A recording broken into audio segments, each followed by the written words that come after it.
असलामुअलैकुम की हाल है साਰਿਆਂ ਦਾ ठीक ठाक हो से ठीक है। अल्लाह ताला ਤੁਹਾਨੂੰ ਸਭ ਨੂੰ ਆਪਣੇ ਹਿਫਜ਼ व ईमान 'ਚ ਰੱਖੇ ਤੇ ਆਪਣੀ ਸਿਹਤ ਦਾ ਖਿਆਲ ਰੱਖਿਆ ਕਰੋ। ਮੇਰੇ ਯਾਰ ਤੁਸੀਂ ਵੀ ਅੱਜ ਬਹੁਤ ਖੁਸ਼ ਹੋਣੇ ਹੋ ਕਿਉਂਕਿ ਅੱਜ ਪਾਕਿਸਤਾਨੀ ਕ੍ਰਿਕਟ ਟੀਮ ਨੇ ਕਮਾਲ ਦਾ ਖੇਡਿਆ। ਯਕੀਨ ਕਰੋ ਬੈਟਿੰਗ ਦੇਖੀ ਹੈ ਤੇ ਦਿਲ ਖੁਸ਼ ਹੋਇਆ। ਐਸੇ मोराल ਨਾਲ ਖੇਡੇ ਨੇ ਦੇ ਛੱਕੇ ਤੇ ਛੱਕਾ ਚੌਕੇ ਤੇ ਚੌਕਾ ਪਤਾ ਲੱਗਦਾ ਕਿ ਕੋਈ ਟੀਮ ਖੇਡਦੀ ਹੈ। ਪਈ ਯਕੀਨ ਕਰੀ ਤੇ ਤੂੰ ਪਹਿਲਾਂ ਜਿਹੜਾ ਮੈਚ ਹੋਇਆ ਨਾ ਉਹ ਜਿੱਤੇ ਵੀ ਹੈ ਸੀ ਲੇਕਿਨ ਹਰ ਬੰਦਾ ਤਨਕੀਦ ਕਰਦਾ ਆ ਕਹਿੰਦਾ ਯਾਰ ਇਹ ਕੀ ਖੇਡਦੇ ਨੇ ਪਏ ਇਹਨਾਂ ਦੇ ਬੱਲੇ ਤੇ ਗੇਂਦ ਨਹੀਂ ਚੜਦੀ ਪਈ ਉਹ ਯਾਰ ਥੋੜਾ ਤੇਜ਼ ਖੇਡੋ ਹੁਣ ਆਖਰ ਤੇ ਤੁਸੀਂ ਜਿੱਤੇ ਹੋ ਫਿਰ ਵੀ ਨਹੀਂ ਤੁਸੀਂ ਮਾਰਦੇ ਪਏ। ਇਸ ਤਰ੍ਹਾਂ ਸਾਡੇ ਅੰਦਰ ਜੋਸ਼ ਆਇਆ ਤੇ ਅਸੀਂ ਇਤਨੀ ਜ਼ਿਆਦਾ ਤਨਕੀਦ ਕੀਤੀ ਜਿੱਥੇ ਭਵਿਦਾ ਮੁੰਡਿਆਂ 'ਚ ਉਹ ਇਹ ਕਹਿੰਦੇ ਸੀ ਯਾਰ ਕੋਈ ਨਹੀਂ ਸਾਡੀ ਟੀਮ ਨਕੰਮੀ ਹੈ ਇਹ ਬਾਬਰ ਆਜ਼ਮ ਲੈ ਡੁੱਬਿਆ ਸਾਰਿਆਂ ਨੂੰ। लेकिन साडा एक अपना एक माइंड होता है जिस वे असी जित जाने ना फिर कहते जियो तो ऐसे।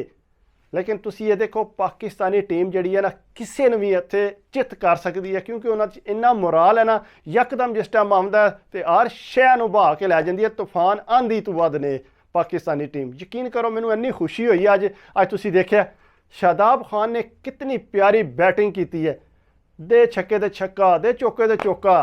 मैं कहना क्या कमाल है यार दिल करदा उन्होंने गले ला लिए इन्ना मज़ा आया अज मैच का। अज ये सी कि मैच हार भी जाना तो कोई टेंशन नहीं जितना उन्होंने स्कोर बना लिया सी। मैं क्या इस स्कोर दे इन्होंने अज नेड़े नहीं लगन देंदे।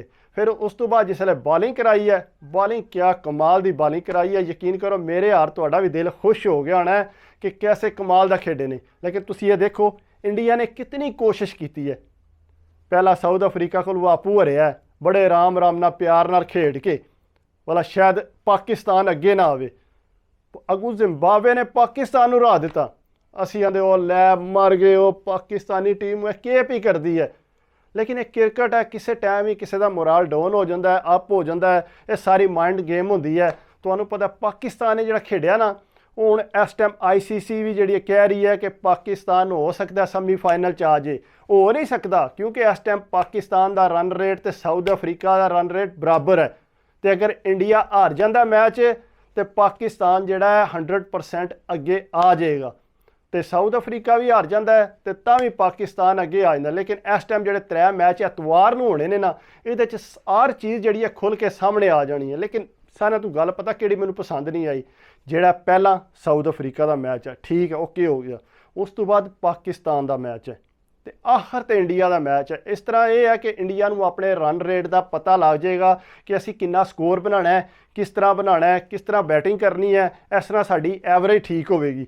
लेकिन यह है कि साढ़े वास्ते यह बहुत ज़्यादा सहूलत हो गई है कि साउथ अफ्रीका जो मैच खेडेगा ना वो सारा सानू क्लीयर हो जाएगा कि यह है कि इन्हां दी कितनी एवरेज है कितना रन रेट है। अगर साउथ अफ्रीका जितदा तो पाकिस्तान नूं कितना स्कोर बनाना चाहिए तो किन्ने रन रेट तो जितना चाहिए ये साढ़े वास्ते बहुत अच्छा है। लेकिन तुसी देखो ना इफ्तिखार ने यार यकीन करो उन्होंने सारे कहते इनू बुढ़े नूं किधर पाया ने बुढ़े नूं किधर पाया ने कैसा कमाल का खेडिया। साड़ी बैटिंग जी है ओपनर जोड़े ने वो तो फटोफट इंज गायब होए ने ना बहुत प्यारा खेडे ने दिल खुश हो गया। पता लगता कि अपनी क्रिकेट टीम है तो इस टाइम जोड़ा ना पूरी दुनिया ते यकीन करो पिछे छुट्टी की जो जिम्बाब्वे की वारी आख्या पहला तो सोचा कि यार छड्डो कि मैच तकना मैच जिम्बाब्वे ते पाकिस्तान का वो फिर पता अंदर एक हफ्की काली होंगी है कि मैच यार चाहे फिर थोड़ी देर बाद जिस तरह टिकटॉक या यूट्यूब खोल लीदा फेसबुक खोल ली दिया ना खोलना भी चाहिए ना फिर भी खोल ली दी है क्योंकि अपने मुल्क ना प्यार जी होंदा है। वो फिर खोलिया जिम्बाब्वे का मैच बह के तकन ला पे काम तू रहन दो जी काम तो के जाना छुट्टी करने छुट्टी करके घर बह रहे हैं उसे खेडे ने पता लगे तो हरदे ने पे यकीन करो हथ पैर ठंडे हो गए लै भी ओ केड़ी टीम है साडी ये वर्ल्ड कप वाली टीम है सही सी। लेकिन यह है कि असी जड़ा पता ना बहुत जल्दी किसी के आंदे ने ना कोई चुगली करे ना तो तुसी फटोफट जड़ा ना वो इतमाद कर लेंदे हो कि वाकई यह गल उसकी सच्ची होनी है। लेकिन नहीं पाकिस्तानी टीम जी है ना वो अंदर पोटेंशियल है वो जित सकती है तो इंशाअल्लाह तुसी देखियो पाकिस्तान ने बांग्लादेश ने भी चित करना है तो उस तो बाद सैमी फाइनल च जरूर आएगी। सानू सारे तो वड्डा जिहड़ा बेनीफिट है वो है कि जिहड़ा साउथ अफ्रीका ने मैच पहले खेलना है तो असी जिहड़ा वो बाद खेलना है सानू रन रेट पता लग जाएगा कि असी किस तरह खेलना है। यकीन कर मैं पाकिस्तान फोन किया मुंडिਆਂ ਨੂੰ ਕਹਿੰਦੇ यार चस आ गई है बड़े मज़े का मैच आया तो इत्थे भी जिहड़े मुंडे सी उन्होंने फोन किया कहंदे नहीं यार अज तो खुल के रोटी खाएंगे अज चस आएगी पता होगा कि अज मैच तकिया है क्योंकि अज पता पे लगता कैसी एनर्जी ना खेड रहे सी ऐसी एनर्जी आई इंज लगता कि इन्होंने किसी ने सही चार्ज किया है। ਇੰਝ ਹੀ ਹੋਣਾ ਚਾਹੀਦਾ ਹਰ ਵਾਰੀ, ਇੰਝ ਹੀ ਹੋਣਾ ਚਾਹੀਦਾ, ਫੁੱਲ એનર્ਜੀ ਨਾਲ ਖੇਡਣਾ ਚਾਹੀਦਾ। ਜੋ ਵੀ ਹੋਵੇਗਾ ਦੇਖੀ ਜਾਏਗੀ, ਹਾਰ ਜਿੱਤ ਤੇ ਇੱਕ ਗੇਮ ਦਾ ਹਿੱਸਾ ਹੈ, ਲੇਕਿਨ ਸਾਨੂੰ ਮਹਿਸੂਸ ਤੇ ਹੋਵੇ ਯਾਰ, ਸਾਨੂੰ ਮਹਿਸੂਸ ਹੋਣਾ ਚਾਹੀਦਾ ਕਿ ਇਹਨਾਂ ਨੇ ਕੋਈ ਖੇਡਣ ਦੀ ਕੋਸ਼ਿਸ਼ ਕੀਤੀ ਹੈ। ਜੇ ਤੁਸੀਂ ਬੱਲੇ ਨਾਲ ਟਕ ਟਕ ਟਕ ਉਹ ਕਰਦੇ ਰਹੋਗੇ ਤੇ ਯਾਰ ਸਾਨੂੰ ਕਿਸ ਤਰ੍ਹਾਂ ਮਜ਼ਾ ਆਵੇਗਾ ਮੈਚ ਦਾ ਮਜ਼ਾ ਲੈਣ ਵਾਸਤੇ ਥੋੜ੍ਹਾ ਜਿਹਾ T20 ਵਾਲੀ ਗੇਮ ਖੇਡੋ ਨਾ, ਤੇ ਯਕੀਨ ਕਰੋ ਖੁਸ਼ ਹੋ ਜਾਂਦੇ ਆ ਵੀ ਜਿਸ ਵੇਲੇ ਹਿੱਟਾਂ ਮਾਰਦੇ ਹੋ, 6 ਮਾਰਦੇ ਨੇ, ਇਹ ਮਜ਼ਾ ਆਉਂਦਾ ਵੀ ਆ ਪਾਕਿਸਤਾਨ ਨੇ 6 ਮਾਰੇ ਨੇ। ਤੇ ਜਿਸ ਵੇਲੇ ਤੁਸੀਂ ਸਿੰਗਲਾਂ ਡਬਲਾਂ ਲੈਂਦੇ ਹੋ ਤੇ ਉਹ ਗੇਮ ਉੱਤੇ ਖਰਾਬ ਹੋ ਜਾਂਦੀ ਹੈ। ਪਤਾ ਜ਼ਿੰਬਾਬਵੇ ਪਿਛਲੇ ਮੈਚ 'ਚ ਵੀ ਜਦੋਂ ਸ਼ਾਦਾਬ ਥੋੜ੍ਹੀ ਜਿਹੀ ਬੇਵਕੂਫੀ ਨਾ ਕਰਦਾ ਨਾ ਉਦੋਂ, ਲੇਕਿਨ ਅੱਜ ਤੇ ਹੀਰੋ ਹੈ, ਅੱਜ ਤੇ ਮੈਂ ਨਹੀਂ ਕਰਨਾ ਚਾਹੁੰਦਾ, ਲੇਕਿਨ ਫੇਰ ਵੀ ਜਿਹੜਾ ਪਿਛਲੇ ਮੈਚ ਜਦੋਂ ਸ਼ਾਦਾਬ ਨੇ ਚੰਗਾ ਭਲਾ ਖਲੋਤਿਆ ਸੀ, ਡਬਲਾਂ ਲੈ ਰਹੇ ਸੀ, ਸਿੰਗਲ ਦੀ ਜਗ੍ਹਾ ਡਬਲ ਕੱਢ ਰਹੇ ਸੀ ਉਹ, ਲੇਕਿਨ ਨਹੀਂ, ਉਹਨੂੰ ਗੁੱਸਾ ਆ ਗਿਆ, ਉਹਨੇ ਜਨਾਬ ਫਿਰ ਸ਼ਾਟ ਕੱਢ ਮਾਰੀ ਤੇ ਕੈਚ ਹੋ ਗਿਆ, ਆਊਟ ਹੋ ਗਿਆ। ਉਹ ਤੂੰ ਮਗਰ ਦੂਜਿਆਂ ਨੇ ਆਖਿਆ ਅਸੀਂ ਤੇ ਤੇਰੇ ਮਗਰ ਆ, ਅਸੀਂ ਤੇ ਖਲੋਣੇ ਹੀ ਨਹੀਂ। ਇਹ ਤੇ ਹਿਸਾਬ ਹੈ। ਪਰ ਇਹ ਹੈ ਕਿ ਮਜ਼ਾ ਆਇਆ ਮੈਚ ਦਾ, ਤੁਹਾਨੂੰ ਵੀ ਮਜ਼ਾ ਆਇਆ, ਮੇਰਾ ਦਿਲ ਬਹੁਤ ਖੁਸ਼ ਆਇਆ। ਤੇ ਮੈਂ ਕਿਹਾ ਤੁਹਾਡੇ ਅੱਗੇ ਬਿਆਨ ਕਰਾਂ ਕਿ ਤੁਹਾਡਾ ਵੀ ਦਿਲ ਇੰਝ ਹੀ ਹੈ, ਕਿਉਂਕਿ ਮੇਰੇ ਤੇ ਜਿਸ ਵੇਲੇ ਮੈਚ ਤੱਕਣਾ ਨਾ, ਯਕੀਨ ਕਰੋ ਜਿਹੜਾ ਟਫ ਮੈਚ ਹੁੰਦਾ, ਮੇਰੇ ਹੱਥ ਪੈਰ ਠੰਡੇ ਹੋ ਜਾਂਦੇ ਨੇ ਤੇ ਰੋਟੀ ਖਾਣ ਦਾ ਦਿਲ ਨਹੀਂ ਕਰਦਾ। ਇੱਕ ਵਾਰੀ ਕੰਬਲ 'ਚੋਂ ਪੈਰ ਕੱਢੀ ਦੇ ਨੇ, ਫਿਰ ਕੰਬਲ 'ਚ ਕਰੀ ਦੇ ਨੇ, ਉਹ ਆਖੀਦਾ ਯਾਰ ਮੈਚ ਜਿਹੜਾ ਨਾ ਇੰਨੀ ਟੈਨਸ਼ਨ ਵਾਲਾ ਹੋ ਜਾਂਦਾ।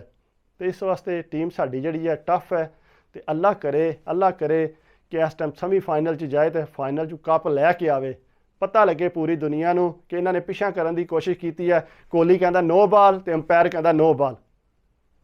ਤਾਂ ਕਿੰਨਾ ਬੰਗਲਾਦੇਸ਼ੀ ਕਪਤਾਨ ਨੇ ਕੋਸ਼ਿਸ਼ ਕੀਤੀ ਹੈ ਕਿ ਕਿਸੇ ਤਰੀਕੇ ਨਾਲ ਦੱਸਾਂ ਗਰਾਊਂਡ ਗਿੱਲਾ ਹੈ, ਸਲਿੱਪ ਹੁੰਨੇ ਆ ਪਏ, ਲੇਕਿਨ ਨਹੀਂ ਉਹਨਾਂ ਮੰਨਿਆ ਅੰਪਾਇਰਾਂ ਨੇ। ਉਹਨਾਂ ਆਖਿਆ ਤੁਸੀਂ ਖੇਡੋ, ਕਿਉਂ ਇੰਡੀਆ ਨੂੰ ਜਿਤਾਉਣਾ ਸੀ। ਲੇਕਿਨ ਇੰਝ ਨਹੀਂ ਹੋ ਸਕਦਾ। ਪਾਕਿਸਤਾਨ ਇਨਸ਼ਾਅੱਲਾ ਉਮੀਦ ਕਰਨੀ ਚਾਹੀਦੀ ਹੈ ਫਾਈਨਲ ਲੈ ਕੇ ਆਵੇਗਾ, ਕਿਉਂਕਿ ਸਾਡੇ ਪਲੇਅਰ ਜਿਹੜੇ ਨੇ ਬਹੁਤ ਟਫ ਨੇ।